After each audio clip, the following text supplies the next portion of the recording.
Welcome, everyone. In today's lesson, we're going to be reviewing the subject of the counting of the Omer.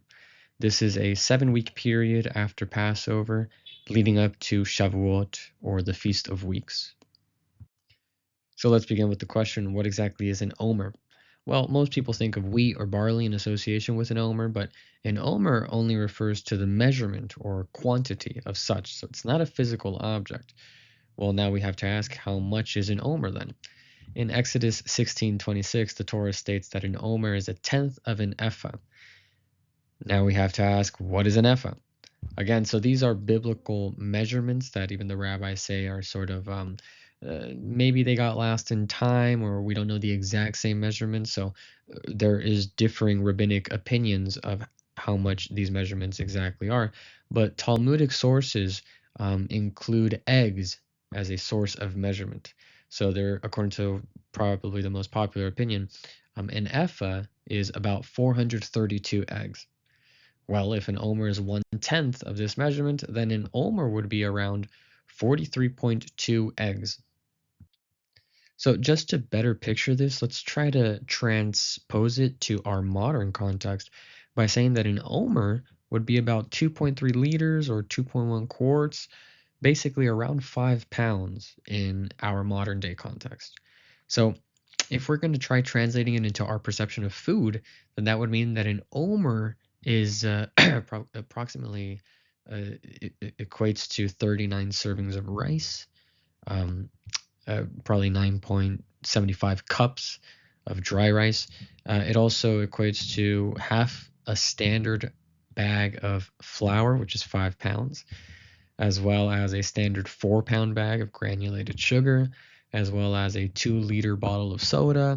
And here I have pictured the kosher Coke, which is a little under an omer, and then 2 large bags of chips. So here's the kosher Lay's, 2 of these.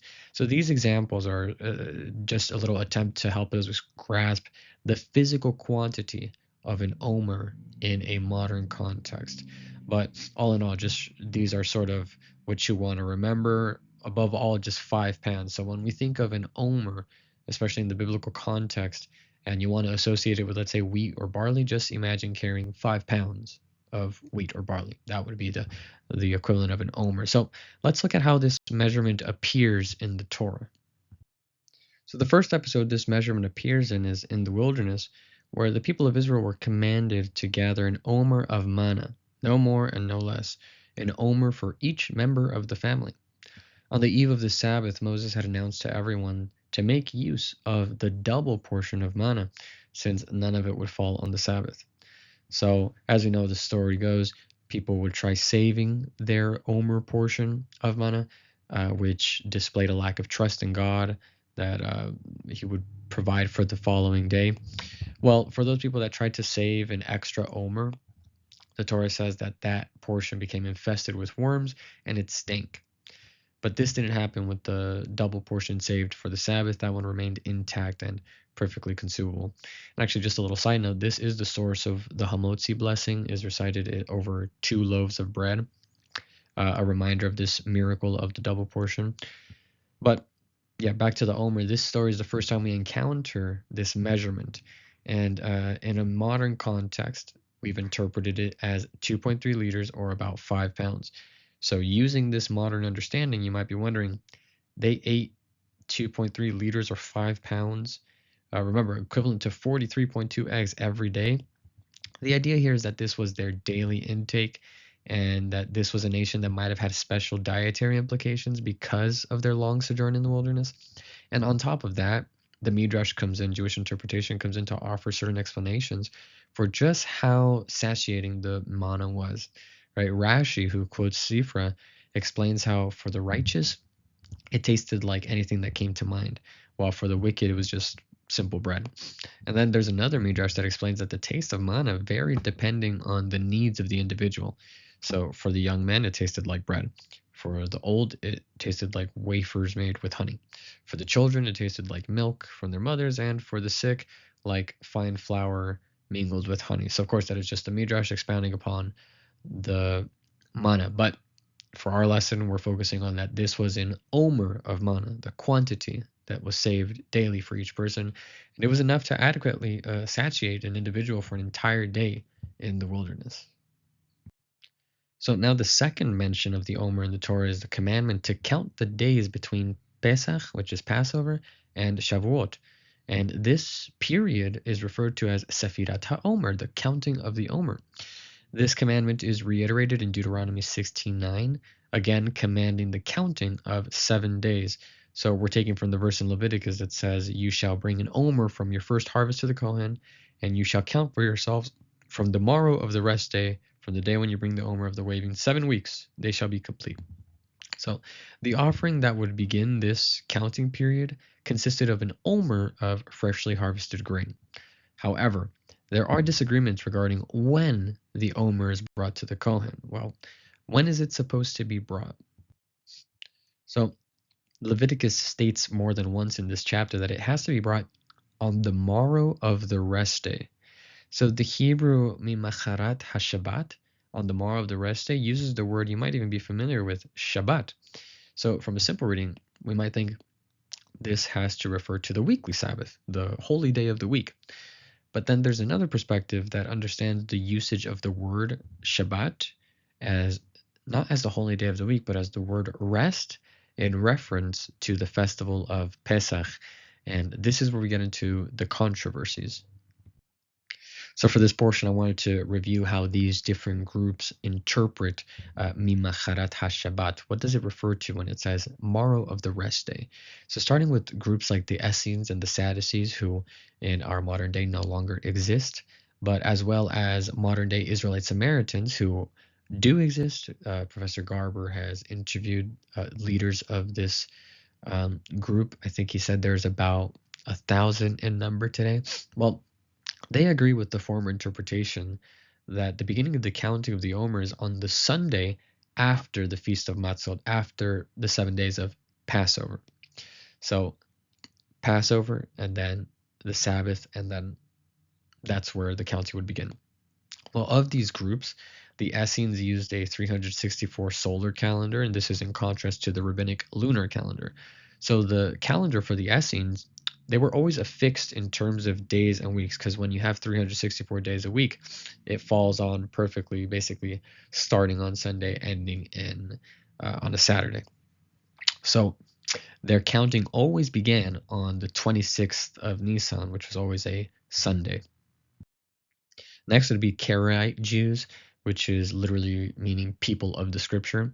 This is a sect that grew out of a growing rejection for the oral Torah around the 9th century. So this is well after the Talmud had been established. Karaites base their teaching solely on Tanakh, which is the Hebrew Bible, and they disregard any notion of sanctity for rabbinic writings or an oral law. So this group understood the morrow of the rest day similarly, but they took it to be on the Sunday during the Feast of Matzot, rather instead of being after. So for Karaites, the counting of the Omer and Shavuot are always on a Sunday, but again, in contrast to the first groups, this was begun on the Sunday during Passover. Next are Ethiopian Jews, also known as Beta Israel or the House of Israel. This group is isolated in comparison to the other groups that existed contemporarily, because this brand of Judaism differs greatly in practice and ritual. They base themselves on the written Torah with some oral interpretations, but not to the extent that Rabbinical Judaism does. As you know, Rabbinical Judaism has an equally elevated oral Torah. So from Ethiopian Jewish points of view, the morrow of the rest day is understood as the day following the final day of the Feast of Matzot. So it's not necessarily a Sunday. It can be any day of the week, as long as think of it as an extension to the Feast of Passover. If Passover is 7 days, then the counting would begin on the very following day, the 8th day. So finally, Rabbinical Judaism has the most popular approach for Jewry worldwide. Rabbinical Judaism has been the mainstream form of Judaism since the 6th century of the Common Era, stemming from the surviving Pharisaic groups after the destruction of the Second Temple. basing themselves on rabbinical writings such as the Talmud, well established by this point. The Talmud is a compilation of teachings and writings, sayings originating in what is known as the Oral Torah, believed to have an equal standing with the written Torah. So, literally, the written Torah refers to what we have in, let's say, the Torah, the Pentateuch, the five books of Moses, whereas the Oral Torah is a separate yet equally elevated in terms of holiness for rabbinical Judaism, that aims to explain that which is not specific and at times unclear. So it is basically, just in a few words, for rabbinical Judaism, the written Torah is a presenter's notes that don't have all the information or don't explain, it doesn't explain everything. And then the oral law comes in as sort of the presenter explaining all the what they refer to as the blank spaces. So rabbinical Judaism explains that the morrow of the rest day doesn't refer to the weekly Sabbath, meaning that the count begins strictly on a Sunday or the first day of the week, but rather the rest day mentioned in this verse refers to the first day of Passover, of Pesach. Thus, the counting always begins the day right after the first day of Passover. So the counting begins on the fixed date of the 16th of Nisan, which in turn, Shavuot, the Feast of Weeks, always ends up being on the 6th of Sivan. Several reasons are given for this in Menachot. It's a Talmudic tractate used as a source of laws pertaining to several types of offerings. And as the name suggests, menachot, especially meaning meal or grain offerings. These are the couple reasons given. So the first one is, if it were referring to the weekly Sabbath, it would be unclear which of the many Shabbatot, of the many Sabbaths of the year it meant. The verse doesn't say the morrow of the Sabbath that falls during Passover or after Passover. So their conclusion is that it must refer to the rest day of Yom Tov, the holiday. Another reason they give is that the Torah says the count is to be 7 weeks, they shall be complete. But that could be understood as having to start on Sunday to be 7 full weeks. However, the Torah also describes the count as 50 days, implying no need to begin the count on a Sunday, the first day of the week. So this is again how Rabbinical Judaism approaches this. And despite other minor Jewish groups' insistence of the count beginning on a Sunday, Rabbinical Judaism relies on the teachings of the Oral Torah and its hermeneutical implications to establish this fixed date for counting the Omer. Finally, for a Christian audience, I'd just like to give a few words about Messianic Judaism, in that Messianic Judaism does not agree upon a dating for when to start the count of the Omer. Now, there are groups within Messianic Judaism that do not say very nice things, let's say, about rabbinic sources like the Talmud. And then there's on the opposite end of the spectrum, there's Messianic Judaism that totally accepts and just follows as much as they can, with, of course, some reinterpretations and some tweaks. But I only mention this just in case you ever see a calendar that is very different. Like, let's say last year, I saw people celebrating Passover a whole month before Jews worldwide did. And people were asking me, did we miss Passover? And I'm saying, no, they're just following their interpretation of what the calendar should look like. That's their right, I guess. But of all these dates, it would be unfair to say that Messianic Judaism subscribes to Rabbinical Judaism, because that's not entirely accurate. There are there are those within the Messianic communities that do follow Rabbinical Judaism in terms of datings, but then others, again, they have their own calendar, or they sort of draw from the interpretations of, as we said, the Essenes or the Karaites or the Ethiopian Jews. So really depends who you ask. So now that we've discussed the counting of the Omer, we got to ask about the purpose, right? What exactly is this for? Well, the purpose of the 7-week counting is to lead up to the feast of Shavuot, the Feast of Weeks, right? Shavuot in its biblical context is associated with the completion of the wheat harvest in ancient Israel. So in its biblical context, it is a celebration of the agricultural bounty and blessings from God. On this day, a special offering is brought to the temple consisting of grain, burnt offerings, and fellowship offerings. Now, from a traditional lens, from rabbinic lens, Shavuot is the day that the Torah was given on Mount Sinai. So, in terms of why the command was exactly given, well, the rabbis are going to tell you first and foremost, it's because God said so, that's why. But interpretively, uh, in terms of the rabbinic explanations into the purpose and meaning of the command, one explanation for this counting is that it serves as an enlightening bridge between Passover and Shavuot. So, Passover is seen as it's symbolic of the physical freedom from Egypt, but it's climaxing into the very purpose of that freedom, that liberation, to achieve the spiritual freedom gained at the giving of the Torah on Shavuot. The Sefer HaChinuch, the Book of Education, states that this was the very reason why the Israelites were freed from Egypt, to be given the Torah. The Nachmanides, he even considers this to be an extended holiday. So instead of Passover and Shavuot being these two separate holidays, no. It's all one big one. And the counting of the Omer is sort of that bridge. It's the in-between days.